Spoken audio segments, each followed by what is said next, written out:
여러분, 지방선거를 코앞에 두고 여권에서 아주 이상한 공문이 한 장 돌았습니다. 더불어민주당이 6.3 지방선거 예비 후보들에게 보낸 공문의 내용은 이랬습니다. 이재명 대통령 취임 전 사진과 영상을 선거 홍보에 쓰지 말라. 이게 무슨 말일까요? 대통령 얼굴을 걸고 선거운동하는 건 여당의 오래된 공식인데 그걸 하지 말라고 한 겁니다. 당연히 후보들은 술렁였습니다. 당장 현수막에 넣을 사진을 다 빼야 하나 이미 인쇄한 건 어쩌나 난리가 났죠. 그런데 여기서 2차전이 터집니다. 언론에서 청와대가 먼저 이런 지침을 요청했다는 보도가 나온 겁니다. 즉, 당이 자발적으로 만든 지침이 아니라 윗선, 그러니까 청와대가 직접 개입했다는 이야기였습니다. 이 보도가 나가자마자 이재명 대통령이 직접 불쾌감을 드러냈습니다. 그냥 드러낸 게 아니라 제보자에 대한 감찰과 문책, 정정보도까지 지시했습니다. 대통령이 이렇게 강하게 반응한 건 이유가 있습니다. 자기 이름으로 후보들 손발을 묶었다는 오해를 절대 받고 싶지 않았던 겁니다.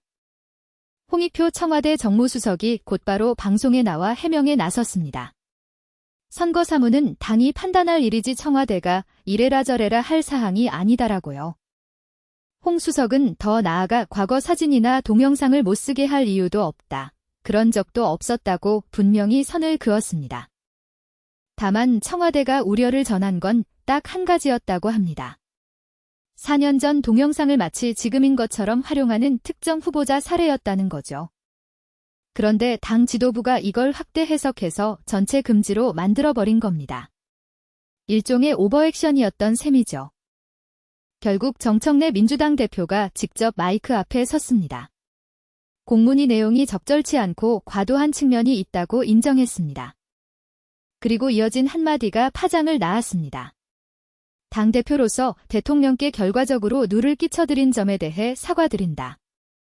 여당 대표가 자당 소속 대통령에게 공개 사과하는 장면, 솔직히 흔한 풍경은 아닙니다. 자, 그럼 이 사건에서 누가 잃고 누가 얻었을까요? 가장 크게 잃은 건 민주당 지도부입니다. 위신의 금이 갔죠.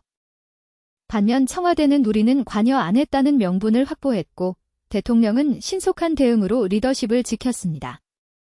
하지만 진짜 주목해야 할 건 따로 있습니다. 이번 사건이 드러낸 여권 내부의 미묘한 균열입니다.